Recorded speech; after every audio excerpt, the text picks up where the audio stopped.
Okay, hello.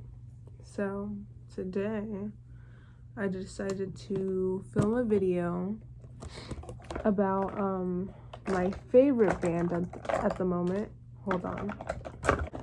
And this video is going to be my girl boss opinions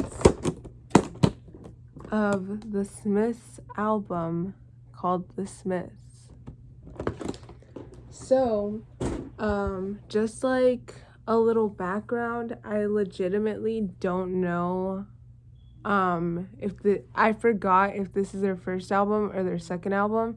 I think it goes The Smiths, The Queen is Dead, Meat is Murder, and the Strange Way. It's called Strange Ways or something. I don't know, but that's why I don't know, because okay, anyways, I kind of refuse to listen to the last one, because if I do listen to that one, then that's gonna be all the Smiths that I have. I know that there's some unreleased songs and the albums with Please Please Please and those live live ones or whatnot, but that's not really in my interest anyway. So I don't know any background about what they were doing when they were fucking writing the music, what they were doing, or what musical direction they were wanting to go, or Morrissey's inspirations, or Johnny Marr's inspirations, or any of the fucking other members' inspirations for this album. I don't fucking know. All I know is how I listened, how I interpreted it. So a little bit of background on me. Before listening to the Smiths, I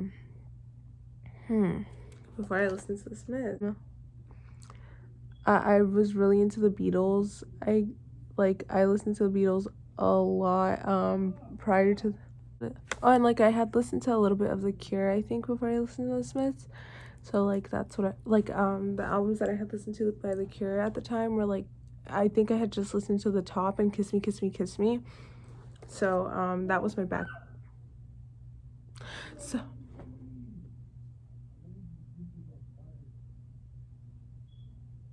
So that was my background before I listened to the Smiths. I was never really into I'm not a professional musician, so I don't know anything about music. I'm not claiming to know anything about music. These are just my personal opinions and personal interpretations. I'm not the queen of freaking interpreting English stuff either, because when I was in English class, my teacher would always correct me and tell me that actually my interpretations were wrong, and it made me feel really fucking stupid. So whatever I think about this album, I know a little bit of background about Morrissey, more so than the other members, because Morrissey's the one that everybody talks about, because he's the front man, plus everybody hates Morrissey. No offense, Morrissey, I'm not saying anything about you if you ever come across this video, and if you ever say anything about me, you're freaking racist, but everybody knows you're racist already, so it does not matter.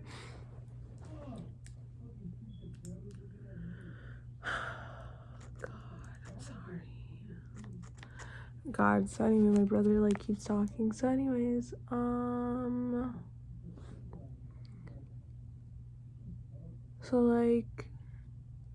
so here's the overall tone that I get from the album So the overall tone that I got from the album, looking at the songs and what they mean to me, most of them feel kind of petty, angry, resentful, towards other people.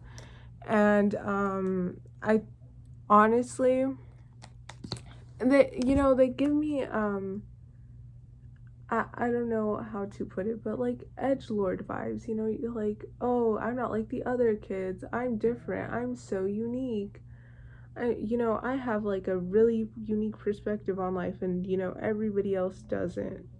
That's kind of how personally I view the overall tone of these songs. I've researched a little bit about some of these songs.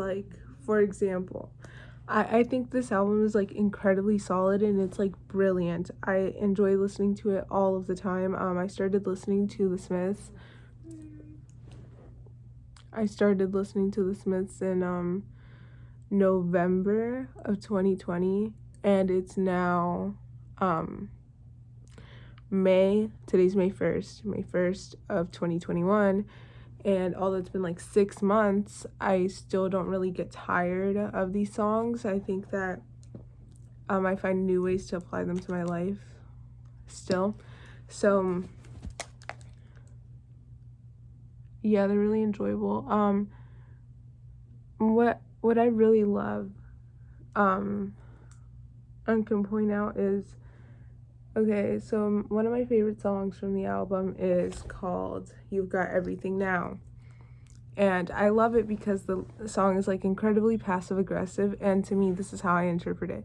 So there are people that have left my life. There are people that, I know that are doing better than me, that I know that I had close relationships with in the past, or they just left me, they don't care anymore. And what You've Got Everything Now represents to me is, oh yeah, you may have these things in life, you may be doing better in these areas, but I still have something above you, because I'm not like as miserable even in like the worst state of misery. You're always going to be miserable. You're never going to be above me because you're still a piece of shit. Like, so what? That's kind of what it is. Also, I love the bass line and You've Got Everything Now. The bass line is just amazing. It's honestly what stresses those feelings of, to put it loosely, angst for me. And then when Morrissey comes in and his vocals are like really powerful, and well, his voice always sounds really melancholic to me, which like appeals to me, but I really like how he stresses his words, and it feels like, he's resentful towards the person that he's talking about, like, oh fuck you, yeah, I've never done this, I've never done that, yeah, I may be like at rock bottom, but at least I'm not you, because you are rock bottom. That's kind of how I look at it. And then with Reel Around the Fountain, I've heard that like there's a lot of gay undertones to Reel Around the Fountain. It's like supposed to be like a song about, a young gay guy having his first like gay experience and like growing up or whatnot. But at the same time, because I apply these songs to my life, when he says, people see no worth in you, but I do. Oh, but I do. It's kind of beautiful. It's like, I don't know. To me, these songs are like gorgeous. Because he's like, people see no worth in you. Oh, but I do. But I do. And it's like, it's kind of beautiful. But at the same time, it's like the homosexual undertones, kind of fucking great, especially given the time. Another one of my top songs from this album is Pretty Girls Make Graves. I love how passive aggressive it is, and to me it's clearly Morrissey telling, like, in my interpretation, because Morrissey is celibate, and he's like he's chosen to be celibate. There's this woman that comes around, tries to tempt him out of his celibacy, and then he really likes her, but then she ends up going with another man after Morrissey refuses her. He's like, all girls are the same. Honestly, this is like the 1980s version of like Juice WRLD's All Girls Are the Same, but like a little bit better. No offense to Juice WRLD, don't kill me. Anyways, and then obviously This Charming Man is one of the like most popular songs by the Smiths, and what I really love about it, personally, to me, it sounds like a song that the intro, like the guitar and everything, it sounds so cheerful, and I love how lovely it sounds, and it reminds me of going to the beach for some reason. I love the song. I think it's a solid song. And then I Don't Owe You Anything. It's another passive-aggressive song by Morrissey. Well, that's what it sounds like to me. At least to me, they're all about Morrissey's inner frustrations with the world, and like how he feels wronged by it, or how he feels that certain people have treated him and he thinks he's above them. That's kind of how I interpret it, because One thing that has stayed true about Morrissey, regardless of all these years going by, is that he's a very passive-aggressive man with a lot of anger issue. Well, not anger issues, but he has a childish mindset and kind of a superiority complex, as we can see in You've Got Everything Now. Even at his worst, he's still better than the person that he's talking about.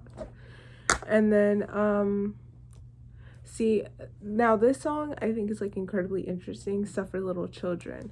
So with Suffer Little Children, I think it's incredibly interesting because, hold on, now that's not incredibly interesting.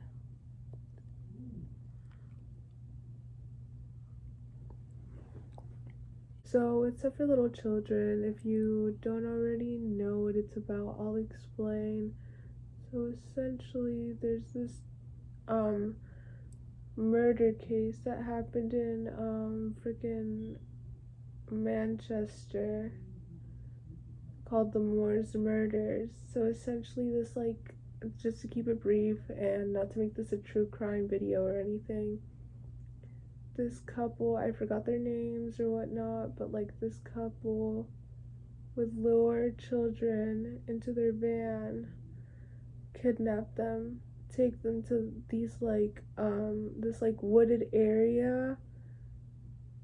I forgot exactly what moors were. They would take them to these like moors. That's why they're called the Moors Murders. They would take them to these like moors, and then they would murder the children and keep pictures of like where the grave sites were, where the children were murdered. And I'm sorry if this is not like completely accurate, but like, and then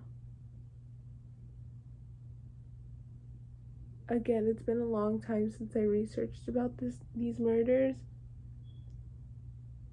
I knew what they were before I listened to the song. I knew immediately what the song was referring to. I'm not trying to brag. Shout out to Eleanor Neal. Shout out to Eleanor Neal for putting that video out to the world before I freaking listened to the Smiths about the Moors murders.